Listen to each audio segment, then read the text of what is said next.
Welcome to Storyvan TV. I'm Bonnie McDonald Dixon with the Healthy Wealthy Camper, and I am excited to share someone who I met and he really took my heart. Is Brandon Drake. He's the healthy data guy. Now, what isn't there to love about that? The healthy data guy. And he helps people not only, particularly your favorite healer, helps them with their data, but he helps people understand their health. And he's been a health advocate himself probably his whole life. But what I love about Brandon is he has how to make a plan and no excuses, but makes it easy and fun.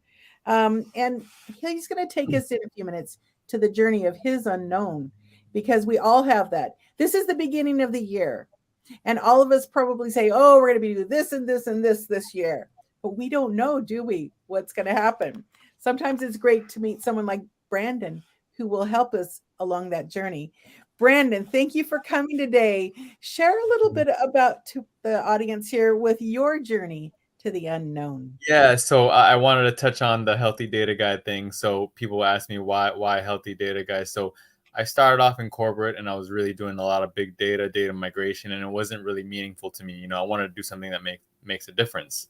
So now, what I do now, I get to combine data and health so that people could use data to make informed decisions to create long-term and sustainable health success. And so I believe in using data to make that right decision for yourself. And it's all about either, really getting to know somebody or using blood work analysis or whatnot to actually find out how well you're doing, and then using that data to make the proper decisions so that you could achieve optimal health and wellness. Hence the reason why I'm referred to myself as a healthy data guy. Now I'm using data for the good rather than doing it with no meaning at all. So now it actually has meaning to what I do. So my journey, like the reason why I got into health and nutrition is, I was in a job in technology that just wasn't really gratifying to me, rewarding. I was dealing with a lot of data, but it wasn't meaningful to me. And I always was thinking, like, what can I do to, make a difference? Like, just be one person that could make a little bit of a difference in the world or whatnot. And I wanted to have really a purpose in life. I didn't feel like I had that. And so after thinking a lot, my family members supporting me as well.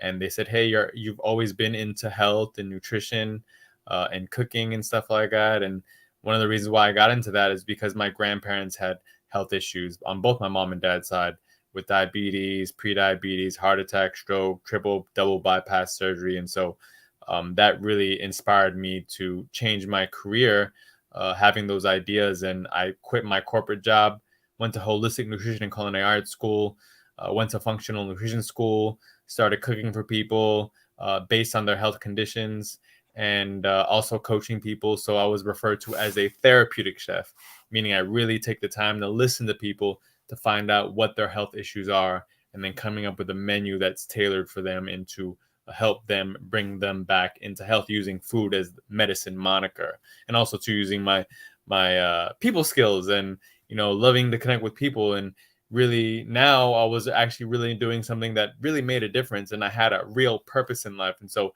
getting up every day to go to work and doing what I do, it's not like work, because it's like my true authentic self.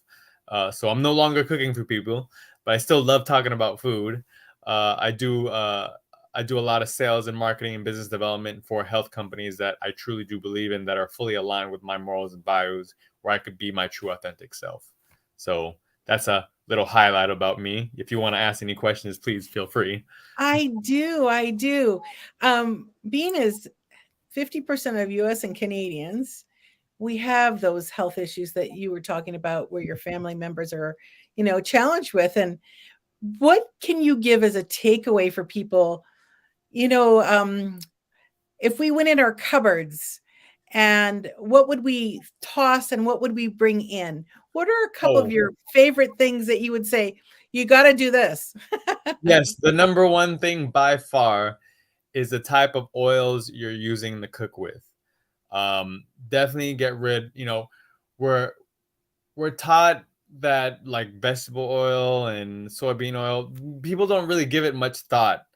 But the vegetable oil, the canola oil, cottonseed, corn oil, rice bran. Those are just some examples of polyunsaturated fatty acids that are unstable that actually cause damage to your mitochondria, which is your energy burning factories. And because it's doing damage to your energy burning factories, it causes you not to have optimal energy throughout the day. And that's a staple in, at least in, I would say, American society, but probably Western society, where we're actually using these unstable I call them PUFAs, polyunsaturated fatty acids, that are staples in our diet. They're in the foods that we eat. They're in the market. They're in the restaurants that we go to. And I get what the restaurants are doing. These oils, they're a lot cheaper. So I see that they're trying to make a profit, and that's cool. But like I just want people to know that these are something that is inundated into our diet. That's like a staple that's actually slowly deteriorating our health as we get older. It's an accumulation. So that's like probably the number one thing that So people need. what would someone would they use avocado oil Yeah, or they would use olive olive oil? oil, avocado, coconut oil, ghee, which Coconut. is clarified butter, Oh or yes. organic butter. Mhm. And even lard is better than those polyunsaturated fatty acids. So, yeah, those are some good examples of different So types that's a good to cook swap. with.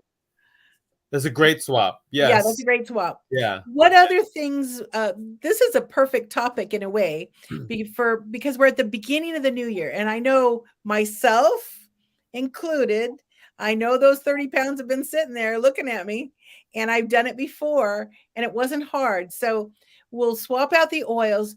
What other thing can we swap out and swap in that could make a huge difference for someone that's, say, working on heart issues?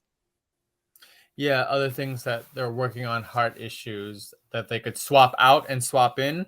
Yeah. They may be eating it all the time. We'll give a good Well, example. here's the thing. Anything that's packaged foods, you have to look at the ingredients, because I Okay. want to say the majority of the foods have those bad oils. And also too, here's the other thing. If this is just a general rule of thumb, like for people that just want common sense information, like if you're looking at packaged foods, always look at the back. And if it's a whole bunch of things that you really can't pronounce, like how do you expect your body to really break down that type of food that you can't even pronounce? So your body can't pronounce it, your mind can't pronounce it, so how are you to digest it fully? So like get things that are ingredients that you know what they are, or have limited ingredients. Those are the high quality type of foods that you could eat for the most part. So That's for a simple is general rule of good. thumb. Yeah, Simple simple is is very good. good.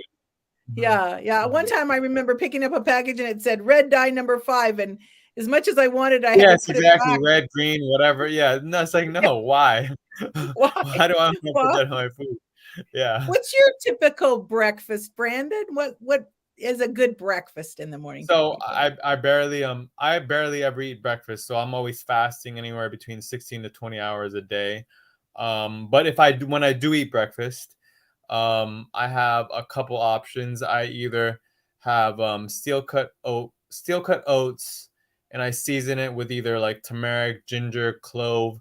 I actually put apple in there, because when you slow cook apples, it releases the pectin from the apple, and especially the skin. And the pectin is actually good for helping address leaky gut. And that's a Mhm, common mhm, that's a common condition that a lot of people are experiencing because of the foods that they're eating, and the toxins that they're being exposed to can cause a leaky gut, meaning there's tears in your intestines and allows undigested particles to get into your bloodstream. And when mhm, those undigested particles in your bloodstream, your immune system will see it as foreign and will attack it, and that creates inflammation.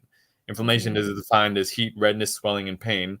So you don't want a leaky gut. So one of the good foods to help address leaky gut is pectin, and pectin is in apples, but only when it's stewed or cooked apples.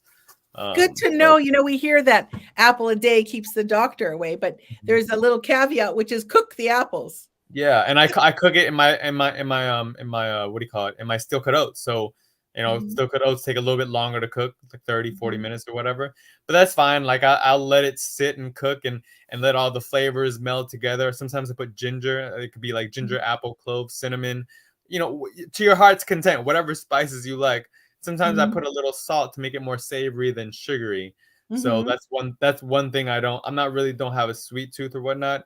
And people that do have a sweet tooth, there's many different reasons for it, but one of the reasons is because if your mitochondria are being damaged by the unstable oils, your mitochondria will start wanting to not burn the fat, use the fat for energy, and it can't because those unstable fatty acids or whatnot. So it starts depending on sugar. So when your mitochondria start depending on sugar, you're gonna have a sweet tooth. You're gonna have those urges because it's not you that has no discipline. It's the inner workings of your body that are controlling you, and you can't beat your body, your physiology. So that's another like kind of a connection as That's we'll say. fascinating. I Yeah, have read about that and known about that for many years. Is sometimes it's actually not you, but the microorganisms, the biome in yeah, your it's your gut that's physiology. going Mhm. screaming for this other stuff when it's you can just talk to yourself. Yeah. So, back to heart. So, foods that they could put into their diet that are anti-inflammatory. Yes. Well, I'll talk about the inflammatory ones. Okay. Okay, so one is lactose, and obviously that's in cheese and milk.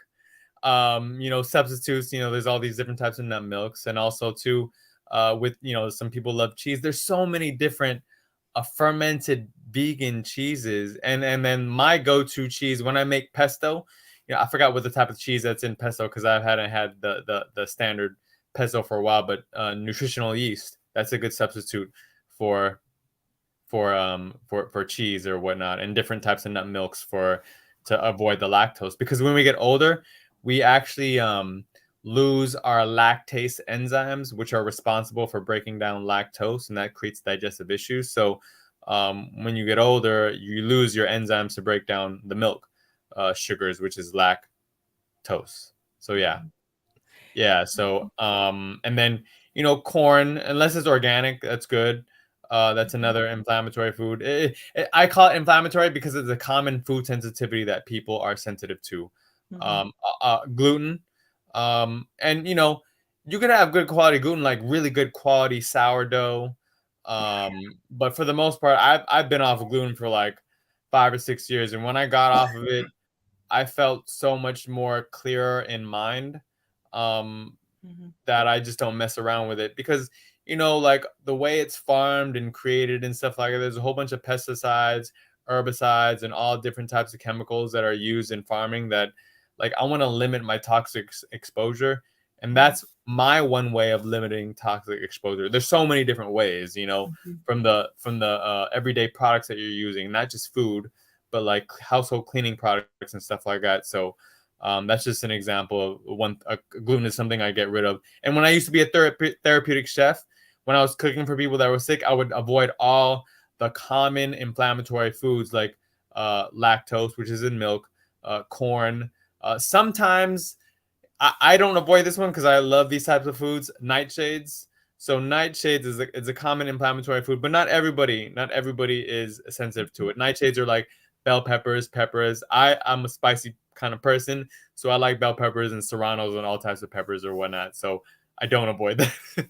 And then if you're gonna go with a meat, like there's nothing wrong with being vegan, vegetarian, or eating a meat diet as well, but you want to make sure that you're getting good quality, high quality meat, so organic, farm raised, pasture raised, whatever the case may be. Because, like the ones that are in conventional meats, they have like hormones and antibiotics and stuff like that. And those hormones are put into the cows so that they fatten them up so that, purely for the profits. So they favor profits over the people's health. So I say if you're going to get, good quality meat, make sure it's like pasture raised and organic, grass fed, you know, Mhm. because all the bad stuff that you've been eating from the meat that's in there, it's going to transfer into you, whether it's they've had like negative interactions with humans, whether they have hormones, you're going to get those too. So it's going to be involved in you, and hormones make you bigger and fatter. So, that's a problem. Oh my goodness, that's for sure. I actually had a background of animal husbandry, and way back in the 70s, they were implanting a particular uh, drug product into the ears of cattle. And of course, later it caused birth defects and things of that nature. And back to what you were saying is it took, a lot of work to make them stop doing that. And but unless we know our food sources, it's a little scary. And that's how most of us live. We go to the store, we grab the package, and we eat, we consume it, right? Yeah. So what I think about you, Brandon, a healthy data guy, would you not say that tracking what we eat could be a really helpful thing to do? If we're actually writing down what we're eating, we actually have to look at it and actually on a physical spiritual level look to see what are we consuming and maybe the emotion behind it as we eat into something. And tell me a little more about that when you work with people. Yeah, yeah. In the beginning, we do have people do a food journal. We call it the food, mood, and poop journal. but but the thing is, like, there's a connection between your food and the mood and your bathroom habits or whatnot, and we need to know all that. So in the beginning, for a person that's starting out and learning how to be healthy, yes, we want to document exactly what they're eating, and then we want to make the connections of why the food that you're eating is causing this unwanted moods or unwanted energy levels, or the not going to the bathroom enough to excrete the toxins out of you, because you have to. You should be urinating, and you should be going number two because you want to excrete the toxins out. And so when we see somebody's journal over a span of 2 to 3 weeks, depending on the person or whatnot, we're able to make connections and let them know and educate them why they're feeling a certain way because of the certain foods that they're eating, and why they're having certain bathroom habits or not enough bathroom habits or whatnot. So we're able to see the connection. But it's all about educating them in the beginning. But even when they become more educated, we want people to get to the point where they don't have to keep track of all the foods that they're eating. We don't believe in calorie counting at all, not at all. It does not work. We've been doing it for I don't know how many years, but it just shows that it doesn't work. Like, yeah, for some people it'll work initially, but it's not something that's sustainable. Who wants to do that all their life? It's just not fun. Yeah, I was just thinking for the beginning when people maybe even don't even realize what they're eating. you Yeah, know, and then they suddenly go, "Oh, my goodness, I've already had 3 cookies today. Oh, I just had another 3." yeah, Or I've worked a lot in the natural products industry, and I was working a lot in the health food stores. And when people came in and they had that stricken look on their face, my doctor said I couldn't eat this and this and this. What do I eat? And I would smile because I laughed. I thought, well, now you have a whole world out there of foods. yeah, It's the adventure. Back to the journey to the unknown. They don't even know how many grains. They don't even know that there's like 100 kind of rices, or there's all these different flours they can yeah, use, or there's so many foods they may never have tried because they've actually got their blinders on yeah. like Hmm. this. And what I see And you they're just doing, not aware. Yeah, they're just not they aware. open up their world, and so they're feeling better, so then it makes it easier to try more new things. uh Exactly, exactly, and that's what we do in our functional nutrition practice, is really, really open up people's minds to new things. And we're not saying no, you can't eat this. If it's no, you can't eat this, here are like 5 or 6 different substitutes that will make up for it, and you're likely to find something that you would never have discovered, that you're like, wow, I really like this, and it tastes just as good as what I originally had, and now it's opening up a world to be a lot healthier or whatnot. And we also work with a one of our functional nutritionists. She's also a behavior therapist. So she really dives deep into really truly getting to know the person, their environment, their lifestyle behaviors, their past, their genetics, and really educating them so that down the line they could be independent of us. That's really the whole goal of our practice, is to really educate people wow. so they could graduate like little kids and leave the nest and do their own thing without having to depend on us. That's the goal, and that's why I have like so much passion in what I do, because we want to educate people so that they could overcome their health challenges, but not have to depend on us. Just like people depend on pharmaceuticals. We don't want that kind of system. I don't want that kind of system when we help people. Right, right. Oh, this is so exciting and so juicy. Brandon, tell me, what are some of the best ways for people to get a hold of you so that they can learn more and what their options are to have a healthy, a new you in 2023? What would be Yeah, the best way? the best Oh, way. Oh, go ahead. yeah, I forgot to ask you. I want to ask you, what is this year for you personally? Yes. So yeah, so you say what is it for me personally? So I never have New Year's resolutions because New Year's resolutions break. I don't believe in those. But I I went to a workshop. It's called vision casting. Lady named Misty, very good presentation. She said think of a good theme that you would like to implement for the new year. And I'm like, oh, that's really cool. I like that. And so it made me really think a lot about like what theme do I want to continually implement and foster for this year. And I think it's something I want to foster even beyond this year. And the number one thing for me is community. Community. Like I continually want to build my community, my network of health and growth minded people, Mm, professionally and personally. Because I really thought deeply into it. One of the common characteristics of blue zone societies, those are societies where you have the highest population or highest percentage of centenarians that are living all around the world. I forgot. I think there's 7 or 8 of them. I forget mm, exactly. But one of the common characteristics among all of them is community. It's basically mhm, people socializing in real life, talking mhm, together, supporting each other, helping each other. Like I want to continue to build community within digitally and personally in real life, IRL, in all different facets of life. Is build community mhm, where we're actually communicating with each other, we're helping each other, we're helping each other businesses grow and prosper, or just supporting each other, family, friends, or whatever the case may be. Like there's so many different meanings and variations of community that you could work on that for a lifetime. So that's like mhm, my lifetime foster child that I want to continue to take care of, is creating more community and more genuine connections, whether it's business to business or personal to personal, it doesn't matter.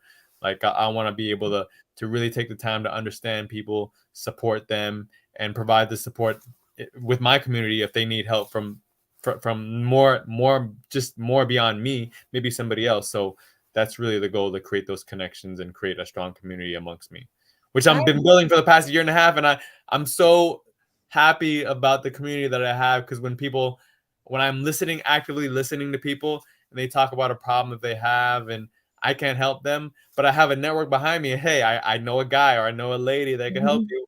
And then it feels just as good making that connection as it is compared to just making a sale. So like mhm. it feels good all around. Well, I am so blessed to know Brandon Drake, the healthy data guy. He's definitely someone that I will love to refer over and over again. And I do know one thing. You shared a recipe with me that was phenomenal. And Mhm. is that if they go to this your link tree and your healthy data Oh guide? yeah, so they could do is they could either go to the link tree, but the main thing, or they could instant message me on LinkedIn, or they could literally just email me, because I think my contact information will be in the show notes. I would assume. So Yes, we can drop it in the chat, in the show in yeah, the you can drop it in notes. chat, but Yeah. the most simplest thing is to email me, and just you could type in Storyvan TV or recipe request. Like just know that you listen to it, and I'll literally email you. I have a actual a recipe guide. It's called Healthy Delicious Energy Boosting Recipes. Oh, I yum. have a good amount of recipes. One is a homemade hummus, which I make hummus every week. So I make different variations of hummus, but this is the base recipe that you could start off with. And I love hummus because you could use whatever vegetables or whatever you want to dip and make a healthy snack or whatever. So I make all different types of variations of hummus, but that among many other different recipes is in there, and they're energy boosting recipes and healthy at the same time, and tasty. Not just because they're healthy, they're not tasty, but they are tasty as well. So Oh, I am so making your hummus. I yeah. can't wait to share with you what I've made because I do love it too. It's easy. It's so much less expensive if you make it at home, economical. It's a great And here's protein. the thing too: the hummuses that are out there, Some of them, not all of them. Some of them have those bad inflammatory oils that I told you about, like canola, soy, vegetable oil. Yeah, so you should just make your own. It's better, so you can control exactly what Make your you own. put in there. Yeah. Well, thank you again for being here on Story Brand TV. We had Brandon Drake, the Healthy Data Guy, and we look forward to hearing more from you again later this year. I'm sure there'll be more recipes and more interesting things to share. Thank you so much, Brandon. Thank you.